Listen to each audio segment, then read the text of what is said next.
You know what? I just realized I've owned this phone for almost half a year now, and Apple has launched the iPhone 16 Pro since September of last year, and we haven't had a video about it. So, why not do one right now and do a long term review of the iPhone 16 Pro? And this is my personal phone, by the way, so let's get on with this video and you'll see whether or not the iPhone 16 Pro is still a good phone to buy this 2025.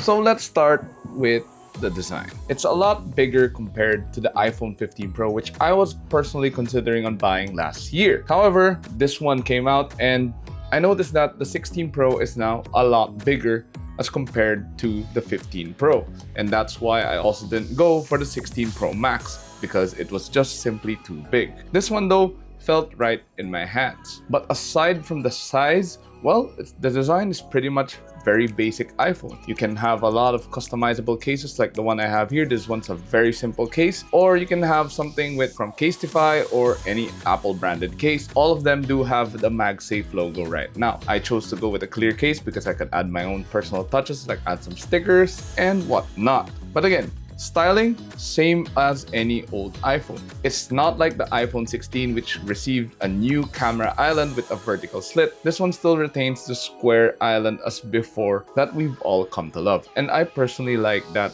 Apple kept this design. But what I really like as a photographer is the new camera button here. It makes things a lot easier, especially if I want to take photos on the go. Now, do I use it to take photos? Well, not really.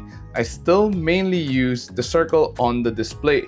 Instead, I use this as a quick access to the camera if I need it. And it also works when you're zooming in. But personally, I don't feel the need to use the camera button as a shutter, except when I try to take Gen Z selfies, which I don't take very often. Aside from that though, I don't really find anything else new with the iPhone 16 Pro, and it's very much the same as I've gotten used to with the iPhone 12 that I've owned for almost 4 years. For the longest time, no 3.5mm audio port, but you do get USB-C. And one thing I don't like about the iPhone, or at least iPhones in general, is the fact that the speaker grills get really dirty, especially if it's in your pocket all the time.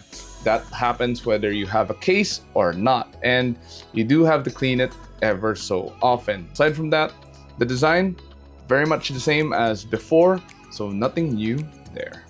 Now, of course, with a bigger body, you also get a bigger display. The display on the iPhone 16 Pro measures 6.3 inches. However, the panel is still the same as before. It uses an LTPO Super Retina XDR OLED panel with HDR10 support and also Dolby Vision support.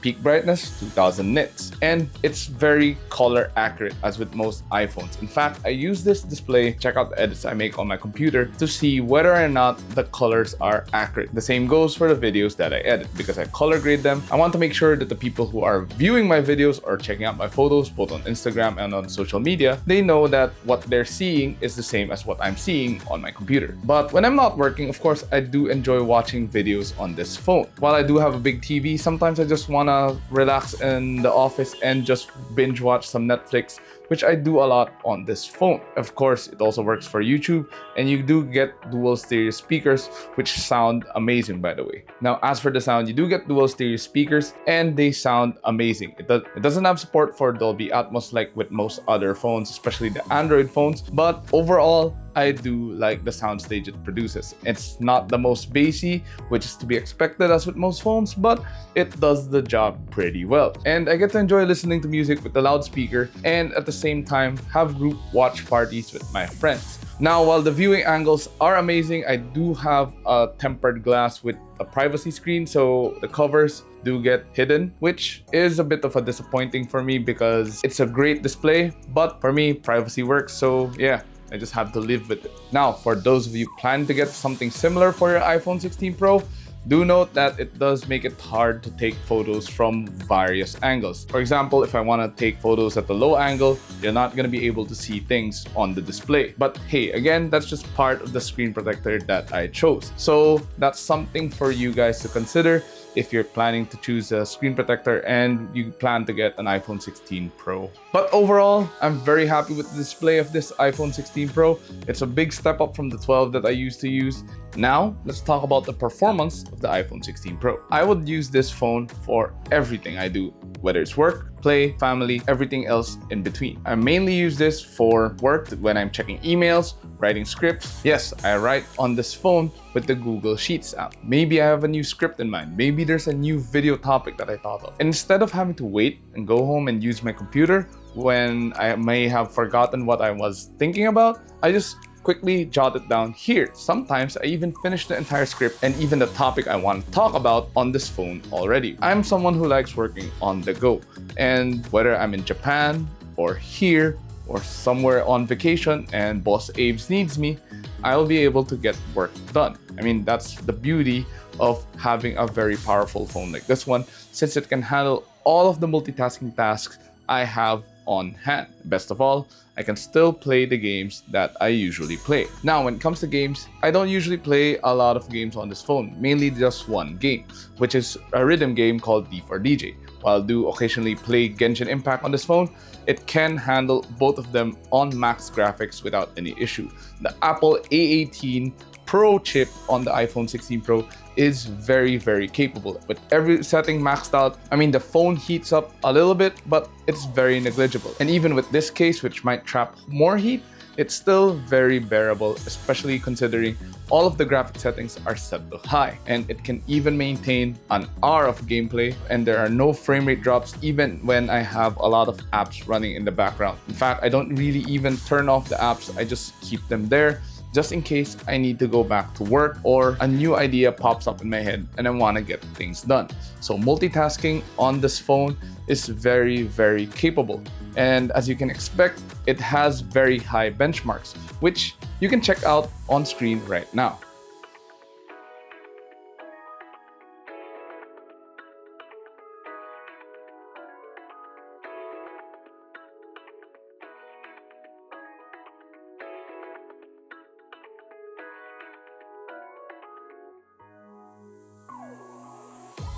But of course, one thing you're probably wondering about the iPhone 16 Pro are the cameras. The iPhone 16 Pro's cameras are mainly a carryover from the iPhone 15 Pro. You get a 48 megapixel main shooter, a 12 megapixel telephoto lens, but there's a new 48 megapixel ultra-wide lens, which is amazing. That's because the image quality from the main shooter and the ultra-wide are now very similar. While yes, you do have a telephoto zoom, the telephoto zoom isn't exactly what I would consider the best. For reference, I did use an S25 Ultra earlier this year as a test unit, and I can safely say that the telephoto on that phone is a lot better than this one. But of course, when you're just taking 1x photos or ultra-wide photos, this one does the job really well too. And best of all, you do have ProRes and ProRAW at your disposal. This gives you an image similar to what you would find in RAW photos like the DSLR I'm using. The problem is though, it does take up a lot of space. When you're using ProRAW, the image sizes just doubles or triples immediately. But I would have to say that video is where the iPhone 16 Pro really excels. I mean, just check out the video on the S25 Ultra versus the iPhone 16 Pro camera, and you'll see what I mean. Again, the camera button does help a lot if you want to quickly take photos. But as I was saying earlier, I didn't really use it to snap a lot of photos. Instead, I still personally use the circle button on the display. It's not the most intuitive, but it's something that I've gotten used to with my old phone and all the other test unit phones, because not a lot of phones do have a personalized camera button here. But I do get the appeal, especially when you're shooting landscape videos or landscape photos. This is where it really comes in. And if you want to zoom in, it's not exactly the most accurate. I would still use the function on the display to zoom in, since I can control it a lot better. While this is a good function to have on the camera button, it does take a lot of practice to be able to use the zoom on it very accurately. But for my use case, I don't really use the camera button to shoot. I use it occasionally, but mainly it's just to quickly open the camera app.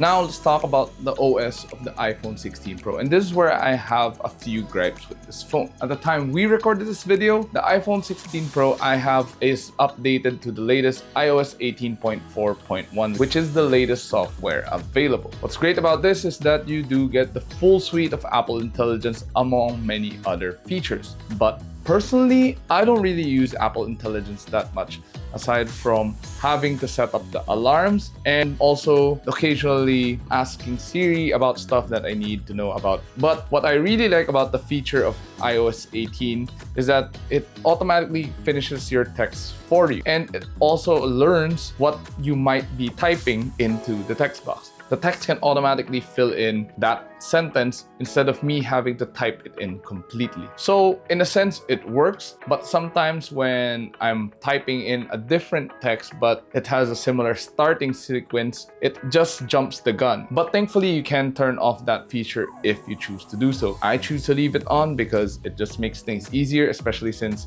I'm very repetitive when I text or message. But aside from that, one other gripe I have with this phone, particularly a problem with my unit, is that the hotspot doesn't work. I've been trying to hotspot a lot of times on this phone and I can't get any device to connect to it. I've done everything, I've reset the phone, it still doesn't work. The network does show up and my laptop can detect it, but unfortunately, it just can't pair with the phone. It could be a personal device issue, but honestly, it's just very irritating that I can't really work outside anymore unless the place has Wi-Fi which I can connect, because I used to just hotspot on my phone, but now I can't.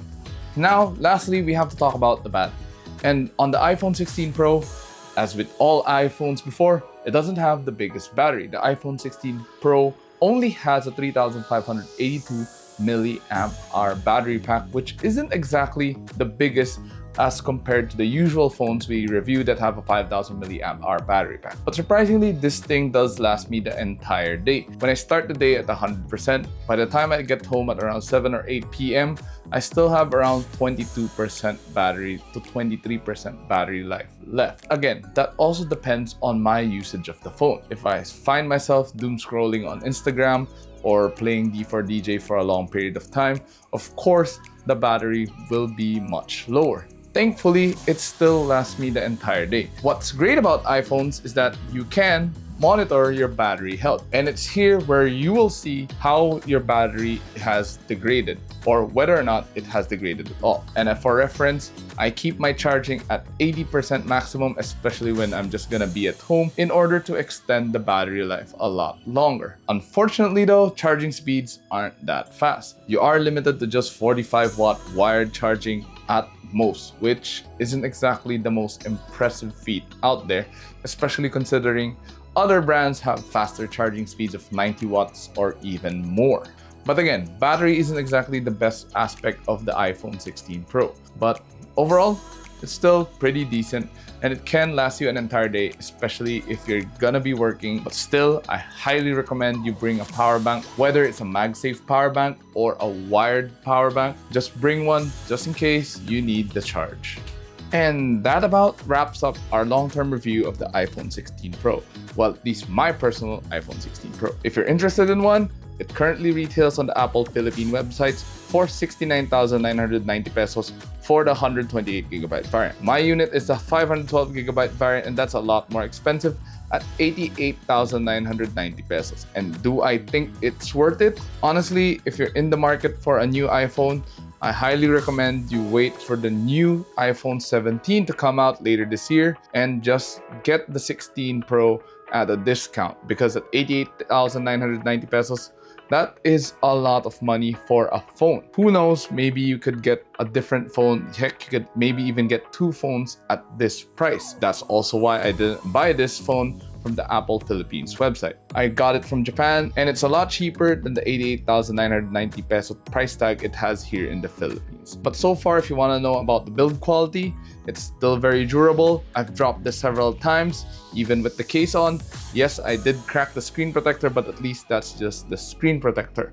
The camera button still works and it's still very touch sensitive. The battery life is still at 100% despite having owned this phone and used it every day since late January. But What do you think of the iPhone 16 Pro? Would you cop one right now, or would you wait until the iPhone 17 series comes out later this year and get that instead?